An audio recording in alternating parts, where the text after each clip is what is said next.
السلام عليكم. هل فعلا زيت الخروع بيطول الرموش وبيتقلها وبيلمعها؟ هنعرف سوا دي خرافه ولا حقيقه. اول حاجه لازم نفهم ان الرموش زيها زي اي شعر في الجسم، ليها دوره حياه طبيعيه، بتنمو فتره معينه وبعدين بتتساقط عشان تطلع مكانها شعر جديد. فتره عمر نمو الرموش من 30 ل 45 يوم، فطبيعي جدا يجي عليها وقت وتبقى خفيفه. زيت الخروع في حمض اسمه ريسينوليك اسيد، وده ممكن يرطب الشعره ويمنعها من التقصف، لكن هو بيخلي الرموش شكلها مبلول ولامع فتبان اطول مؤقتا، بس ده مش نمو حقيقي. الخطوره فين بقى؟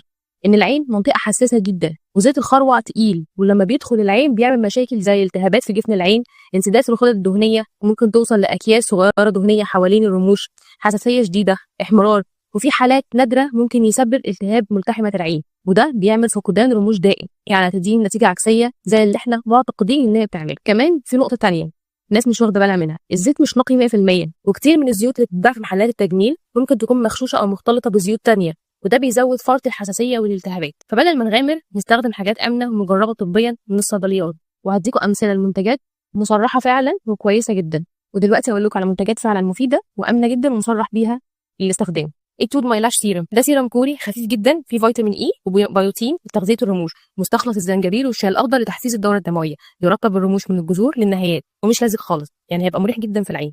في حاجه تانية اللي هي اوكيراتين اي لاش، خفيف جدا مش دهني، مناسب للعيون الحساسه واللي بيستخدموا عدسات لاصقه كتير. في ماده اسمها كابيكسايد برضه بتساعد على تقويه البصيلات، تقليل التساقط، وفيتامين اي وزيوت طبيعيه. نصيحتي ليكي اختاري منتج خفيف وجربي نقطه صغيره قبل الاستخدام عشان تختبري الحساسيه، واستخدميه كل يوم بالليل على رموش نظيفه بعد ما تغسليها، وشوفي النتيجه بعد 3 او 4 اسابيع. ومهما كان المنتج ما تحطيش حاجه جوه العين ابدا. شيلي المسكره قبل النوم دايما، ما تستخدميش مسكره ضد الميه ووتر بروف كل يوم لانها بتجهد الرموش جدا وبتسهل انها تتساقط اسرع واكتر.